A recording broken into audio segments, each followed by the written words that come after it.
There we go. So we're going to begin today with just a little background for context of our interviews. Can you tell me where were your parents born? My father was born in a small town in Ontario. It's called St. Thomas, Ontario. Mhm. And my mother was born in Brandon, Manitoba. She comes from, her parents immigrated from Poland, I think just before when World War I broke out. And they stayed and made a life for themselves in Brandon. Okay, and where were you born? I was born in a small town called Stratford, Ontario. Okay, and where did you receive your education? Elementary, secondary, and post-secondary? I started out in Stratford, Ontario for the first 2 years. Then my father changed his professional vocation, became a teacher, and he moved the entire family to Kingston, where I completed all of my education. That's elementary, high school, and college. Okay, and what is your occupation or was your occupation? I actually held many hats. My first occupation, or the main one, is an early childhood educator. Then after I was married, yes, I did work there. I worked in a nursing home as a healthcare assistant. I've worked for my husband's firm doing the bookkeeping. And I recently, after I retired, I started a nonprofit organization for the English-speaking population of the Saguenay-Lac-Saint-Jean, where I am the founder and the current president. Good for you. That's great to hear. And where do you live now? I still live in the Saguenay. I have been living in the Saguenay for 42 years. So this is more than half of my lifespan. So I consider myself to be a Quebecer. Very good. All right, now that we've got the demographics out of the way, we're going to get to the meat of the interview here. So I'm going to start with the first question, which is, what is the best thing about living in Quebec from your perspective? It's the culture that's here. It's different. It's very unique. The people that are, because I live in a predominantly French milieu, an area, and they have a different way of looking at things and welcoming people, but they have a joie de vivre that is so much different from any other region within Quebec that I have noticed. So if I was to say, it would be their culture, the French culture. I really like it. Okay. And where do you feel, oh no, sorry. I'm getting ahead of myself here. Describe your relationship to Quebec in a single word. This is going to be a little off center from what I've just said prior to, but in a way, I feel like I'm an outsider. And the reason why I feel like I'm an outsider, I've married a Francophone from the region who has allowed me to be accepted more as an English speaking person. Because when I moved here, I didn't speak French, but I learned it. But I was really viewed as an outsider. But then with my style of jumping in and being involved, I was soon accepted for what I was. But my relationship to Quebec, not only being an outsider coming in, because even though I've lived here for as long as I have been, because I'm an English speaker, I'm not considered to be a Quebecer. So I don't know what people's definitions or the government definition of a Quebecer is. And that's why I said in the beginning, I am a Quebecer. I've lived here for more than half of my life, 3/4 of my life. I've worked, I've raised a family, we have a home, we're settled into the region. But there's just that small little percentage, and I think it's more from the government. I think it's the government that makes me feel more of an outsider. Okay. And we do have questions that delve into that, your identity a little more further down, but thank you for that. Okay, the next question I'd like to ask you is, where do you feel most at home in Quebec? For example, in communities based on language, culture, profession, or geographic location? In my area is with the English speaking community. Mhm. I gravitate to them more than I will to the French, but I have tried to find a good balance where if I do a project for the English speaking community, I will also try to help out on various projects or clubs on the French side. But I'm a commissioner with the English school board, the Central Quebec School Board specifically. So I'm more at home on the English side. Okay. The next question is a little tricky, if you're following. And I put the words official in quotation marks because, you know, there are many official definitions of Quebec, you know, government ones, neighbors ones. But I'll ask the question and I'll allow you to answer in the way that feels comfortable for you. So how would you define a Quebecer? And do you think whatever the official definition of Quebec is, includes you? My definition of a Quebecer is anyone who lives in this province, regardless of when they moved or from where into this lovely province, and whether they have the ability to speak French or not. A Quebecer can bring in a wealth of knowledge and experience from various cultures and still live within the larger compass of the French speaking population. Now, do I think the official definition of Quebec includes me? No, I think it's too narrow in a definition that is language based, and I think that's more the view from the government. I do a lot of lobbying, Okay. and that's how I view it. It's just simply like they have a vision, and I'm not quite sure where the English-speaking population fits in the government's vision or future. Okay, fair enough. Now, along those lines, has your sense of identity as a Quebecer changed over the years? And if so, in what ways? I'm just going to read you what I had my answer down here because yes, it has changed because I refuse to not be accepted and always participate in any way to be accepted. I've made a path for myself. I guess you can call me a trailblazer to be involved in my community or anywhere else across the province of Quebec. So yeah, I've found employment. I have learned French. And I've always wanted to learn French, even before I even moved to the province of Quebec. So yeah, I think the answer to that is yes, it has changed. Okay. And what are some of the most difficult things in your mind about living in Quebec, in your experience? The language. When I moved here, like I mentioned before, I could not speak French.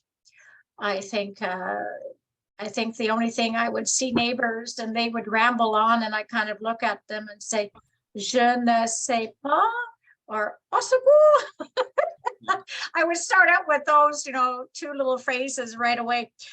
I feel that there was, on my behalf, a lack of language courses.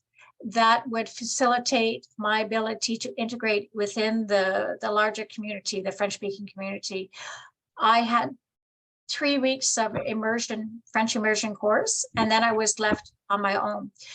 That is not enough to provide a solid background in order for someone to succeed within the province of Quebec.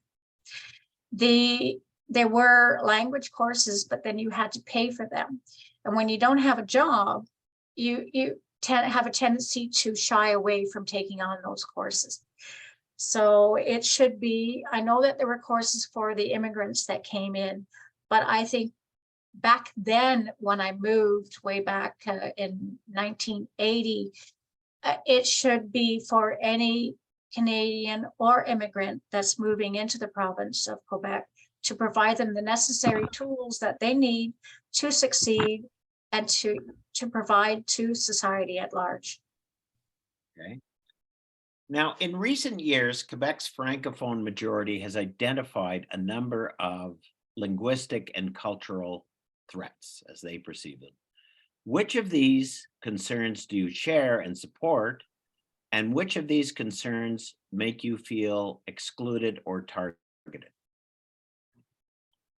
Okay. What I'm feeling, I think the younger population is the one that seems to be targeted the most or the most affected.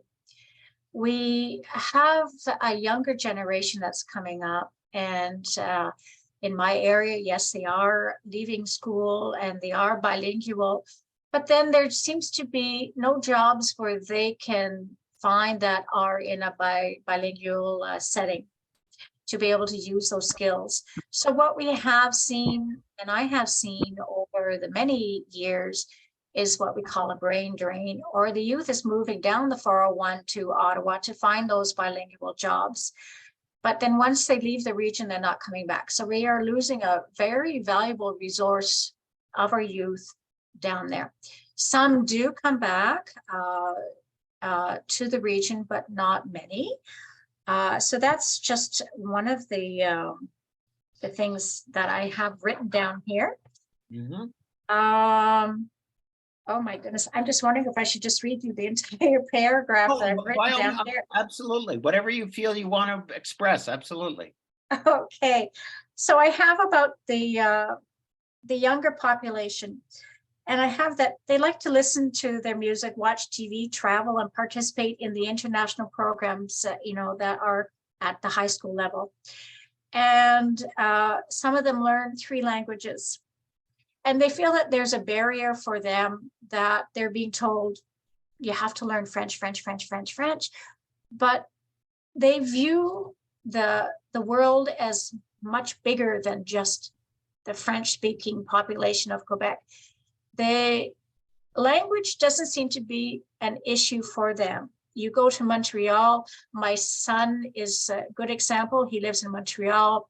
He's perfectly bilingual. You wouldn't even tell if he was French or English because he can go back and forth and not carry the accent, from one or the other. But he has a lot of friends that live in Montreal that are quadrilingual.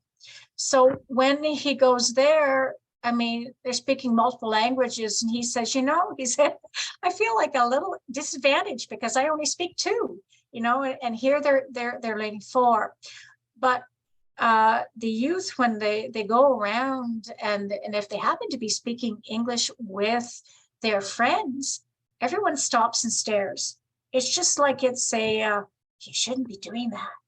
And I've had that awful feeling even when I first was learning French, and I'd be in the store and I'd be speaking English, and little kids would be stopping and saying, Mom, look, they're speaking English. And the mother's kind of like, shh. I'd say, yeah, some people do, speak other languages. So that was another one. But I think that we're not as open as we should be in Quebec when it comes to languages. I feel that the pendulum has swung from the extreme right, where we had signage in English, to the extreme left, where all of a sudden we had black tape that was over the English language signage. That's when you start to really realize that you've been excluded from the Quebec society. And it was a sad moment to see that. I think French needs to be taught very well in schools, either it be in, the English school system or even, in the French school system, because I'm hearing the government saying that the French is not being spoken very well or not spoken at all. And especially in Montreal, where you have all of these languages coming in, you walk into a store, they may have just hired an English speaking person who could be just entering into the work market, and they're learning, and someone comes in and goes, oh, you're speaking English, but I'm sure they might find someone else within the store that could, speak French, but they're trying their best to learn, and they're actually quite proud when, they do speak French. So that's what I have seen. It's mainly with the youth. So hopefully I haven't deviated too much to the right or to the left or whatever on this. And you can edit as you so wish. It's all fair game, all of it. Okay, So that's good. I want you to feel comfortable to express yourself in any way you see fit. As I said before, there is no agenda here. I'm here to listen and to record. And everything is valid, everything is on the table in my mind. So that's fine. Okay.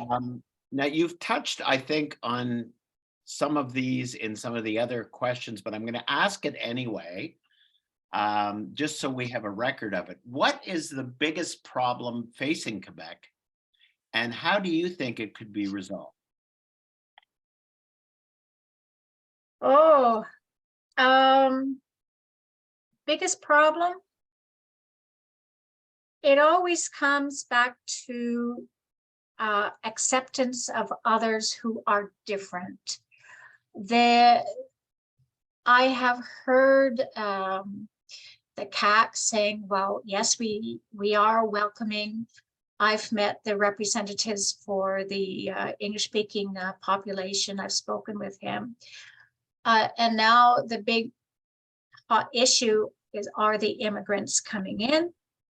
I think the English-speaking residents are willing to integrate and fully participate in Quebec society, but the government needs to see that we're not a threat. We are not a threat. That the French culture and the language is not eroding because we need healthcare and educational services in English. My nonprofit organization works in healthcare, trying to find English services for them within my region to provide information as to where they may go, healthcare webinars, so on and so forth. As I mentioned, I'm a school board commissioner, so I work within the educational system. But I would like to say that I am not a second-class citizen. And I think the government needs to hear that no one is a second-class citizen, and nor should they be treated that way. The government needs to embrace the English-speaking population and immigrants as a resource of experience that could be used to benefit the government, and how to assist others who arrive or move here. They can use them as saying, okay, we don't have the resources, but you've moved here. You can take your experience and you can help us to help the new immigrants to immigrate into the Quebec society. Therefore, English organizations or other language-related organizations are needed to assist with that step. To assist with the traditional period, that's where I mentioned earlier, the other immigrants or English-speaking people can assist. And one thing I've heard is I do not believe that anyone can learn a second language within the time span that the CAC has mentioned. I think that it needs to be much longer than 6 months. I find at times that even I'm still struggling after years, but then I'm self-taught. So it's, yeah, and you just can't learn a language just by speaking it. You need to have the reading and the written skills as well to fully embrace the language. So that's what I would say for that. Yeah. Okay, now the next question, you'll notice here that I've said indicate by a show of fingers, and you're probably wondering why we're doing that. It's kind of a visual tool that we use when we're recording a video. So the idea being that we'll ask this question and people we'll have various people by a show of fingers show the response to the question. It's a very quick and easy way to get a consensus of where people feel they're at visually.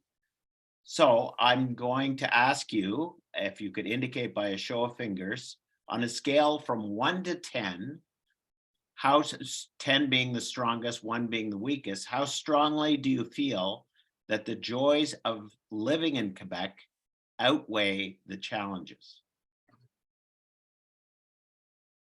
I am showing 8 fingers. Very good. Excellent. Thank you very much. Is there anything else that you would like to say about your current sense of identity or belonging in Quebec? Well, when I moved here to Quebec, I went through 2 referendums. I mean, one was almost right off the bat. And I didn't feel comfortable. I felt like I was walking on eggshells, that English should not be spoken, it should not be heard, should not be seen that you can speak it.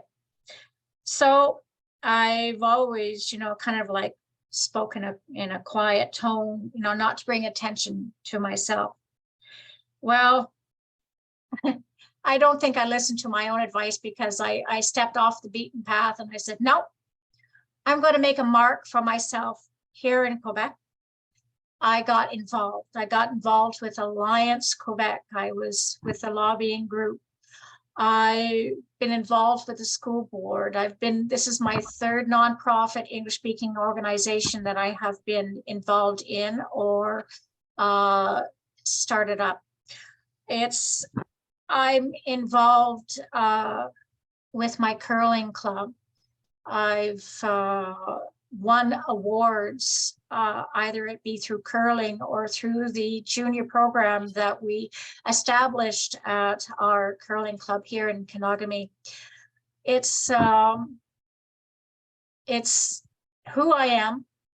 I like to be involved, and I don't take lightly to being pushed aside or being told I should maybe stand in a closet and not be recognized. And I think that everyone needs to take a very stronger stance to be recognized within Quebec, and not be afraid to say, I don't like this and it's not acceptable. And then to express it. We can express what we want to say and do in a polite manner. I'm not asking to go out to, with placards and whatever, and, and do that. But, you can send letters to, your M&A or your other government official. I've had many parents, when I taught at the nursery school here in the region, say, well, why can't we send our kids to English school? And I said, well, maybe you should write to your government and tell them that. Because they're not listening to that. So that's where I am with that. And how I feel now, you said you moved back to the province. I'm ready to move out of the province. I know it's kind of about turn. I kind of miss being in an English speaking milieu, but it's just like my family is still in Ontario and my husband's family is here. So it's, I've done a lot of traveling back and forth, and, but I would like to move out of the province. I know I would miss it, but then I also miss my, my English roots. Very understandable. I mean, we, you know, we'll have maybe a chat about that offline after the recording's over, but I wanted to go off script a little bit here. And what I try to do as I listen to people and they bring up issues is ask some questions based on some responses that I've heard. And one of the things that interests me, because of specifically where you live and your experience there, you touched on new Canadians coming into Quebec and the short time frame that the government is giving them to learn English, and you don't think it's fair. To learn French. To learn French, exactly. Okay. I'm curious. I mean, we all know the vast majority of immigrants to Quebec migrate generally to the Montreal area. For reasons we won't get into, but it's very familiar. It's where the jobs are, et cetera, et cetera. That's where they feel most comfortable. That's where members of their original ancestral community are, potentially friends and relatives, et cetera. But in your experience in the Saguenay region, how is this issue looked at upon by your neighbors and friends and so on? Because I would assume, and I may be making the wrong assumption here, that you do not have the numbers of immigrants moving into your area that, say, a Montreal does. How do they see this issue? I think that the French-speaking population are open to the immigrants. I have seen an increase in immigrants. We are currently working with an organization that helps the new immigrants to settle in and find employment, especially the youth in the Saguenay-Lac-Saint-Jean. We're trying to find out if these immigrants are English speaking so that they won't feel too lost, that, you know, they have a lifeline out there. So should they need to be understood or assistance with translation, that, you know, we're there to assist them as well, and with the organization that they are working with. I have noticed an increase over the last, I would say the last year, of immigrants, young immigrants, whether they're coming in to study either at the Cégep or at the university, but there is an increase in them. We have a lot of people from France that are coming in. I've noticed from, I guess you would say, maybe it's the Ivory Coast that are coming in. I've seen immigrants that are from the Asian population as well. I've seen them out in the workforce, but that's but they seem to be fairly accepted, and they're not looked down upon like when I first arrived. I think that there is a greater acceptance of you know, of people moving into the region. And you alluded to the fact that that may have not been the case when you first arrived. What do you attribute this new acceptance or acceptance over time to, of the new immigrants coming into your region? What has changed from the time you first were living there to today in terms of acceptance of immigrants? What has changed? I think what's changed is the fact that when I was the generation that's now looking at life and what they want to have for their children and their future, they're the adults now with the young families. They seem to be more open, more accepting, willing to change, willing to learn more language, wanting to have the opportunities that possibly I didn't have when I was their age, raising a young family, but they seem to be more open. And they're the people that I feel need to speak to the government, saying, we'd like this openness, we like this, and send their letters. So that's how I view it. I think it's the generation that's the generation of what I call my children, who are now in the proper seats and raising their own families. Mhm. Very good. Well, I want to thank you very much. That was a very, for myself personally, elucidating interview, and you had some very, very interesting insights. As I mentioned to you at the beginning of this process, we are trying to be as representative in this process as we can be from all regions. So it's always great for me personally and for this project to hear from people that live outside of the Quebec City, Montreal corridor, specifically in the more remote regions, what their experiences are. So I do thank you for that. It's been very, very informative. Thanks. So I'm going to stop right now, and then